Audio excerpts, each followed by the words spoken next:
राजू, पिंकी और गुनगुन मानपुर गांव में रहते हैं। ये तीनों प्लान बनाते हैं कि नदी के पास क्रिकेट खेलने जाएंगे, जहां पर कोई नहीं जाता। और जब ये तीनों वहां पर क्रिकेट खेल रहे होते हैं तो राजू एक जोर से शॉट लगाता है और गेंद नदी के पास बने एक खंडर के अंदर चली जाती है। राजू, ये तूने क्या किया? इतनी जोर से शॉट क्यों मारा? अरे यार राजू, बॉल तो उस डरावने खंडर में चली गई। अब कौन निकालेगा जाकर? तुम लोग तो बहुत डरपोक हो। खंडर में जाने में कैसा डर? मैं तुम लोगों जैसा डरपोक नहीं हूँ। मैं जाऊंगा बॉल लेने। राजू की बात सुनकर पिंकी और गुनगुन डर जाते हैं, क्योंकि खंडहर के अंदर कभी कोई नहीं जाता। नहीं राजू, वहाँ मम्मी ने जाने के लिए मना किया है। हाँ राजू, हमें वहाँ नहीं जाना चाहिए। अरे डरने वाली तो कोई बात ही नहीं है। तुम लोग तो यूं ही डरते हो। चलो हम तीनों साथ में चलते हैं, जल्दी से बॉल लेकर आ जाएंगे। नहीं राजू, हमें वहाँ नहीं जाना चाहिए। गुनगुन सही बोल रही है। अरे कुछ नहीं होगा पिंकी, तुम लोग क्यों इतना डरते हो? चलो ना, हम तीनों साथ में चलते हैं, जल्दी से बॉल लेकर आ जाएंगे। राजू के जिद करने पर पिंकी और गुनगुन भी उसके साथ चले जाते हैं। और जब ये अंदर पहुंचते हैं तो ये देखते हैं कि ये एक काला पुराना जला हुआ खंडहर है। राजू, मुझे बहुत डर लग रहा है। हमें वहाँ अंदर नहीं जाना चाहिए। हाँ राजू, पड़ोस वाली आंटी बता रही थी कि यहाँ पर चुड़ैल भी रहती है। राजू जोर जोर से हंसने लगता है। तुम लोग कैसी बातें करते हो?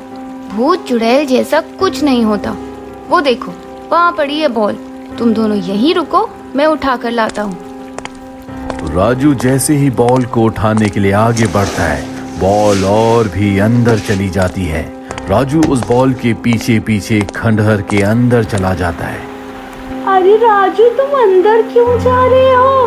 राजू, चलो पिंकी, अभी अंदर चलते हैं। राजू अकेला अंदर चला गया है। पिंकी और गुनगुन भी राजू के पीछे पीछे अंदर चले जाते हैं। और जब ये तीनों के तीनों एक कमरे में पहुंचते हैं तो देखते हैं कि वहां पर बहुत पुराने बड़े बड़े बक्से रखे हुए हैं। पिंकी और गुनगुन भी उन पुराने बक्सों को देखकर डर जाते हैं। यहाँ इतना सारा सामान किसका है? हाँ, ये तो एक खंडर है, पर इतना सारा सामान किसका रखा हुआ है? यहाँ इतना सारा सामान किसका है? चलो खोल कर देखते हैं। नहीं राजू, इस सामान को हाथ लगाना ठीक नहीं है। अरे कुछ नहीं होता गुनगुन, तुम बहुत डरपोक हो। कम से कम खोल कर तो देखें इसमें है क्या। राजू आगे जाता है और एक बक्से को खोलता है और तभी वहां पर तेज हवाएं चलने लगती है। अजीब अजीब सी आवाजें आने लगती है, पर जल्दी वो हवाएं शांत हो जाती है। राजू देखता है कि उस बक्से के अंदर राजा महाराजाओं के पुराने कपड़े हैं। ये देखो पिंकी, इसमें तो कपड़े हैं। अरे वाह, ये कितने सुंदर कपड़े हैं। गुनगुन भी एक बक्से को खोलती है जिसमें बहुत सारे हीरे जवाहरात गहने होते हैं। ये एक तरह का पुराना खजाना है, जिसे देखकर ये सब हैरान हो जाते हैं। राजू, पिंकी, ये देखो, यहाँ पर तो बहुत सारे गहने हैं। ये तो किसी राजा महाराजा का सामान लगता है। चलो हम इसे पहन कर देखते हैं। नहीं पिंकी, ये पता नहीं किसका सामान है। हमें नहीं पहनना चाहिए इसे। मैं घर ले जाने के लिए नहीं बोल रही हूँ गुनगुन, सिर्फ यहीं पर पहनने के लिए बोल रही हूँ। पिंकी गुनगुन की बात नहीं सुनती और रानी की एक ड्रेस उठाती है जो बहुत बड़ी होती है, लेकिन फिर भी वो उस ड्रेस को पहन लेती है। साथ ही वो कुछ गहने भी पहनती है। ये देखो मैं कैसी लग रही हूँ।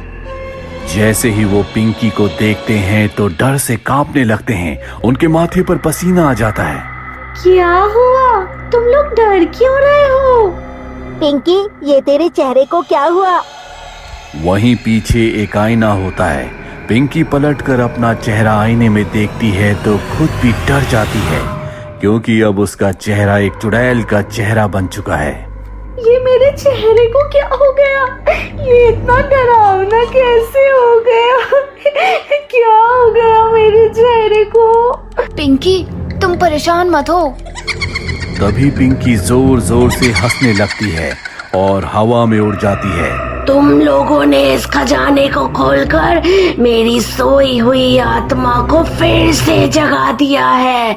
मैं 20 सालों से इस खजाने में कैद थी और अब जाके मुझे आजादी मिली है।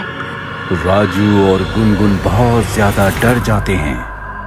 प्लीज पिंकी को छोड़ दो, प्लीज उसको छोड़ दो, उसके साथ कुछ मत करना। मुझे किसी का शरीर चाहिए था और अब मैं तो इसी शरीर में रहूंगी और तुम लोग भी जिंदा नहीं बचोगे।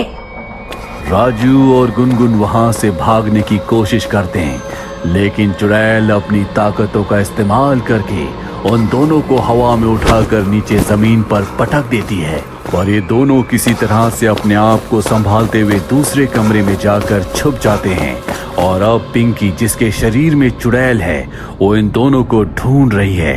मुझसे नहीं बचोगे तुम दोनों, मुझसे बचकर नहीं जा सकते।